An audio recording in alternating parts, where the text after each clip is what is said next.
Okay, so we fought our way out of the bustling traffic in Svitavy, a town of 17,000 people. And and where are we going, Kat? Neratov. Neratov. And what is it? It's a village and a church. Village and a church in the Orlitske Mountains, which basically means like Eagle Mountains. Mm-hmm. Yeah, and we're gonna go find the church that has a glass roof, very famous restored church. Z vojenské stanice tam poblíž hranice Mexičan Joy svojí černovlasou ženu měl. A domek hliněnej s malými okny, z kterých mu mávala, když kolem s patrolou jel. Dítě spolu měli před květnou nedělí a vítr dětský pláč svou písní přehlušoval. This is pretty much what all the countryside around this area of the Czech Republic looks like. So the road just keeps getting narrower and narrower as we get closer to our destination. Look how skinny this road is. Is this supposed to be a two-car, like a bi-directional? I don't know. I don't know.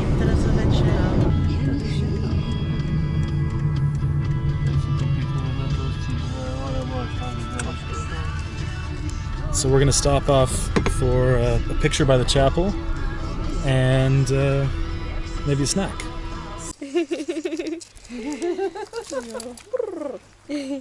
Ciao. Ciao, ciao.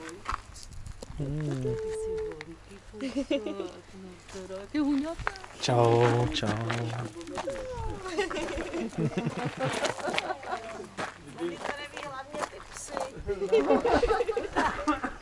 Žádný psy nechtějí a on by se s každým kamarádil.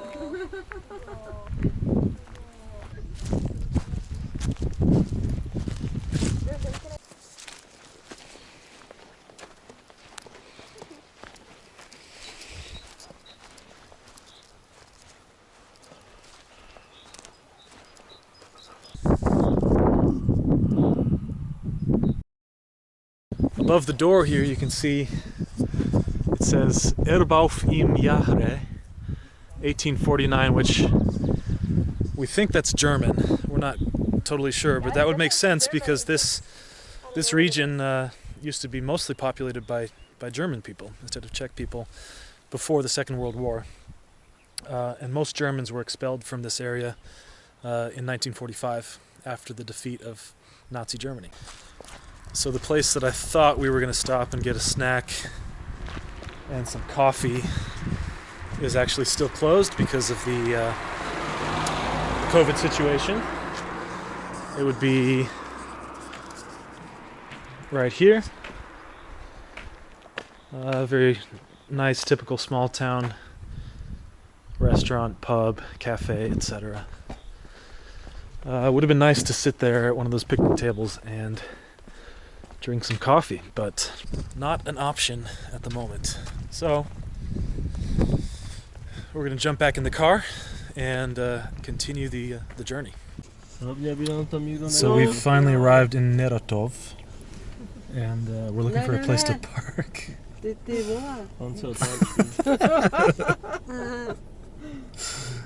It's kind of crowded actually. That's surprisingly. Yeah. So a bit of history of this church, as I understand it, it burned down at the end of World War II, and the only reason it wasn't destroyed, completely demolished, is that they didn't have the money to perform the demolition. So it stood there in ruins for a long time until finally someone decided to restore it, and instead of restoring the original wooden roof, they restored it with a beautiful open glass roof that lets the light in from above. Traditional fixture in old churches, a cemetery where most of the village residents are buried. Some kind of orchard right here, it looks like. Nothing growing on these trees yet, though. It's still too cold. Wow, that's quite It's quite striking, isn't it? Yeah. Another interesting fact about this little village called Neratov is that there's an association here called the Neratov Association that is dedicated to providing employment for people with mental disabilities. So the town of Neratov, as I understand it, is one of the largest employers in the country of people with disabilities. So that's kind of a cool fact. But it's a tour? Entrance free? It says one-way tour, entrance free. Well, let's just walk in and see what we find. Let's go inside.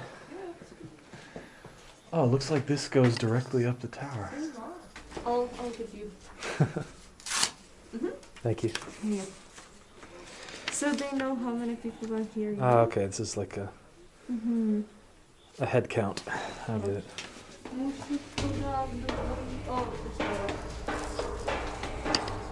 And it's supposed to be 80 stars. 80 stairs.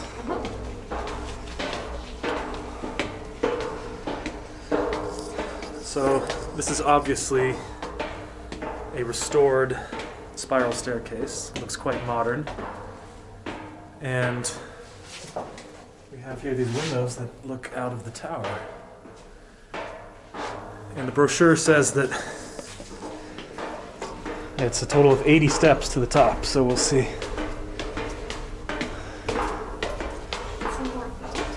It's, yeah. Whew. This is looks like we're not allowed to go that way, but wow, this is interesting. Another little viewing point out across the village. Maybe some of the original artwork, but I'm not sure. Oh wow, look at this. Wow, this is incredible.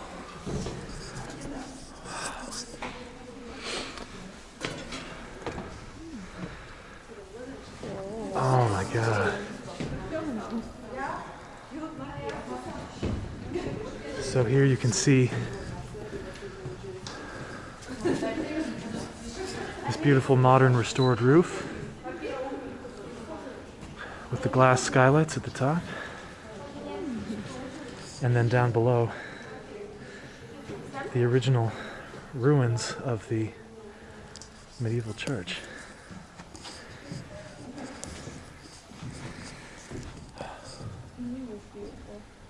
Amazing, isn't it? So now we're going to make our way down the other side. Oh, actually, it looks like we have one more tower that we can ascend. It says meditačný místnost, like meditative space, right? Something like that. So let's see. Oh wow! Look at this. Very cool.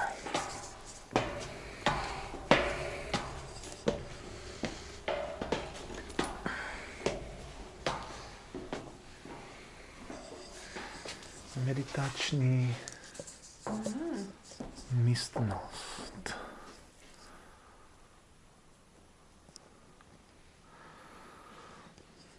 Wow, this is very nice. So they actually have some chairs for you to sit in up here. And they have some blinds that are closed, so it's nice and dark.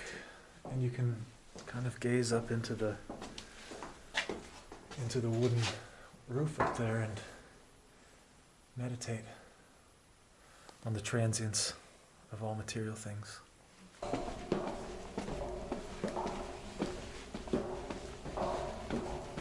And this time we're going to go all the way down and check out the main nave of the church. So to get into the main part of the church, we actually have to go outside and around the side of the church. This is where the main entrance is. So let's check this out.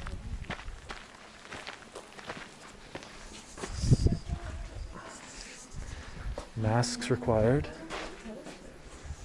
No phones. No smoking, no biking, no dogs. Okay, we're still good. Pictures allowed.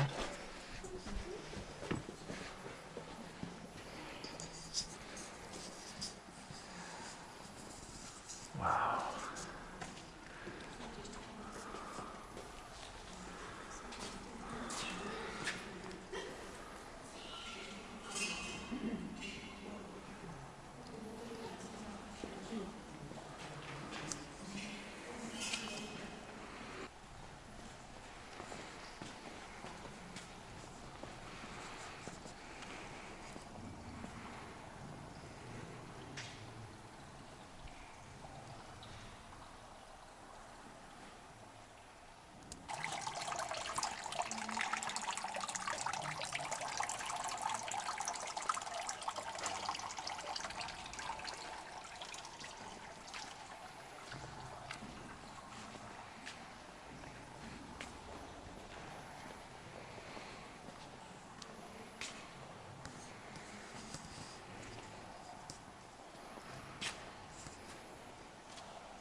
Okay, so I have to whisper because this church is very, very quiet. But here we have a guest book with all of these entries, most of which are in Czech. I don't see anything in English, which just reflects the fact that there have been no English-speaking tourists in this region for quite some time since COVID started. So I'm going to put an entry here in this book. It must be the 25th, I'm not sure.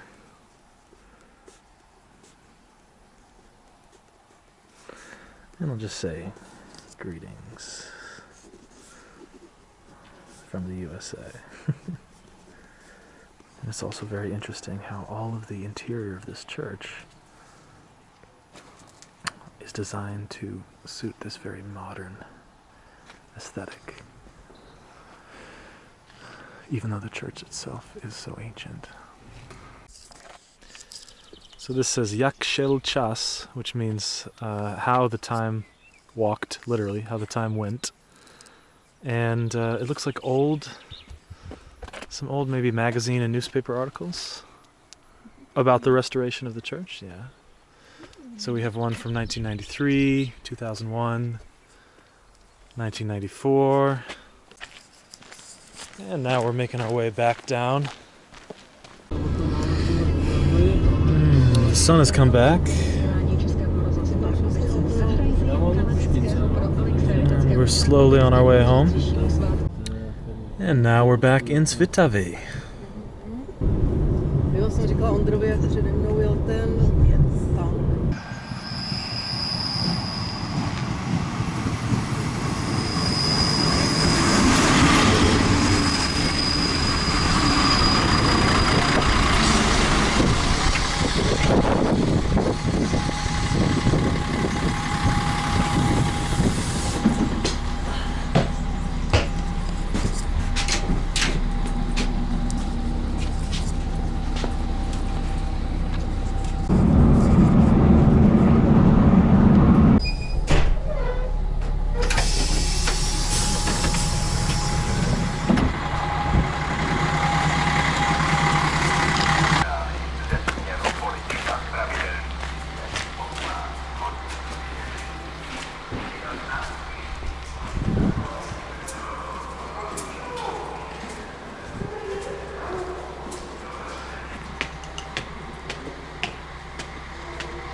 now from Svitavy back to Prague, and the weather finally decided to shape up a little bit here in the last couple hours of the day.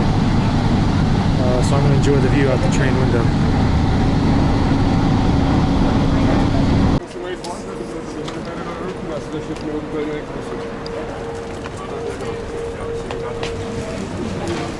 So back in Prague now at Praha Hlavní nádraží, or the main railway station. And as you can see, all the shops, that even the ones that are ordinarily allowed to be open, are now closed because it's quite late. It's after 9 p.m. One more metro ride on the red line, and I'll be just about home. And hopefully another day trip coming up next weekend. So thanks for watching. I'll see you next time.